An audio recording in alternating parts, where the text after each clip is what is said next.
আসসালামু আলাইকুম, সবাই কেমন আছেন? আশা করি সবাই ভালো আছেন। আলহামদুলিল্লাহ আমরাও ভালো আছি পরিবার পরিজন নিয়ে। যে প্রতিদিনের মতো আরও একটা ভিডিও নিয়ে আপনাদের মাঝে হাজির হলাম। আজকে গরুর মাংস লাল ঝোল ভুনা করব। তো এই যে দেখেন, এখানে যা যা মশলা লাগে সব কিছু নিয়ে নিলাম আর আপনাদের সাথেও শেয়ার করলাম। দেখেন কী কী মশলা সব গুছিয়ে নিছি। এখন এই তো একটা পাতিল বসাইয়ে দিলাম। তো এর মধ্যে আমি তেল দিয়ে দিলাম পরিমাণ মতো। তেলটা গরম হয়ে যাওয়ার পরে এখানে আমি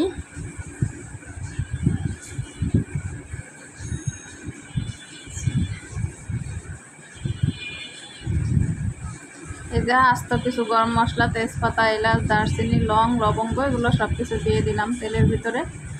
এখন এইটা হালকা ভেজে নিব যাতে এই মশলার এক্সট্রা ফ্লেভার যেটা ঘ্রাণ ওটা বেরিয়ে আসে। তো এই তো তারপরে আমি এখানে দেখেন 1 কাপ পেঁয়াজ কুচি নিলাম, সেটা দিয়ে দিলাম। এখন এই পেঁয়াজের সাথে মশলাটা ভালো করে ভেজে নিব।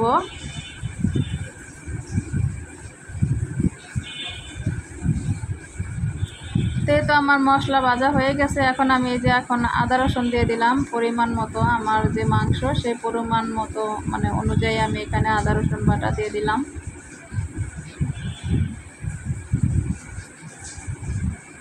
এখন এটা নেড়ে চেড়ে আমি কাঁচা গন্ধটা যাওয়া পর্যন্ত ভেজে নিব।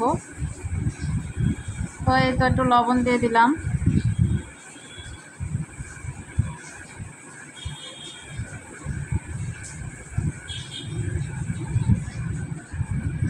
এখন একে একে সব ধরনের মশলা আমি দিয়ে দিলাম এখানে জিরের গুঁড়া, হলুদ,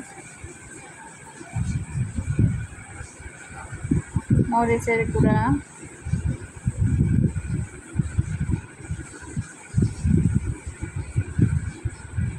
আমার কাছে এখানে ধনের গুঁড়োটা ছিল না, সেই কারণে আমি ধনের গুঁড়োটা দেই নাই, কিন্তু আমি একটা স্পেশাল মশলা বানাইছিলাম ওইখান থেকে দিয়ে দিয়েছিলাম। সে কারণে এখানে না দিলেও হবে, ওখানে ধনের গুঁড়া আছে মানে ওইটার ভিতরে আছে আর কি। তো আমার কাছে ছিল না বিধে আমি দিলাম না। যাই হোক, এখন সব মশলাগুলো দিয়ে এখানে আমি একটু পানি দিয়ে দিলাম। তারপরে এই যে সেই মশলাটা আমি দিয়ে দিলাম। তো এখানে আমি পানি দিয়ে তারপরে একটু এই যে ভালোভাবে কষিয়ে নিতেছি।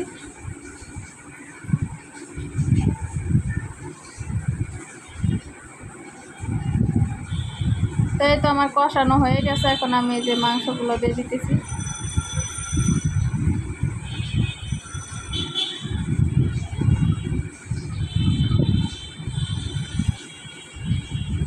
তো এখন এই তো আমার মাংসগুলো দেওয়া হয়ে গেছে। এখন আমি এটা ভালো করে নেড়ে চেড়ে তারপরে এটা ঢেকে দিব।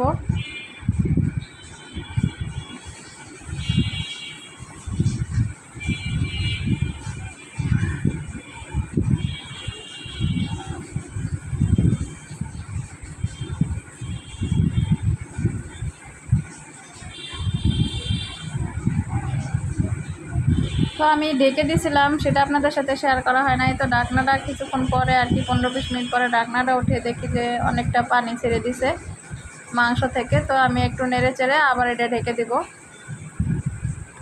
এটা আমি প্রায় 1-1.5 ঘন্টা আমি যে কম আছে এটা রান্না করে নিব, মানে আগে কষাইয়া নিব ভালো মতো, তারপরে এখানে একটু পানি অ্যাড করব। তারপরে এটা কিছু পানি দিয়ে তারপরে মানে ঝোলের পানিটা দেওয়ার পরে এটা আমি মিডিয়াম টু লো ফ্লেমে রেখে তারপর এটা রান্না করব।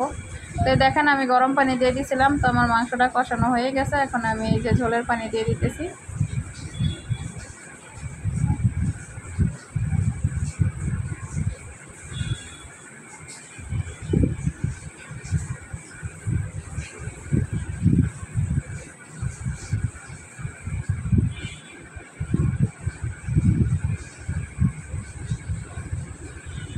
তো এটা দেখেন আমি এটা মানে পানিটা দেওয়ার পরে ঝোলের পানি দেওয়ার পরে অনেকক্ষণ ঢেকে রাখছিলাম, প্রায় পানিটা কমে আসছে দেখেন।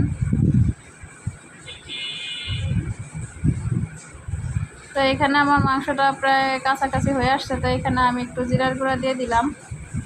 জিরার গুঁড়ো দিয়ে তারপরে এটা আর কি মানে হয়ে গেছে প্রায়, একটু ঝোল ঝোল রাখলে আর কি একটু ঝোল থাকে আর কি। তারপরেও আমি এটা কম আছে আমি দিয়ে রাখবো যাতে আর একটু ঝোল কমে আর একটু মাখা মাখা হয় আর কি।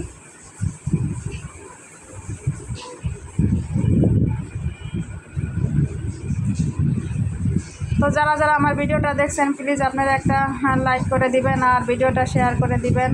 আর যদি ভিডিওটা ভালো লাগে আপনারা চ্যানেলটা সাবস্ক্রাইব করে দিবেন।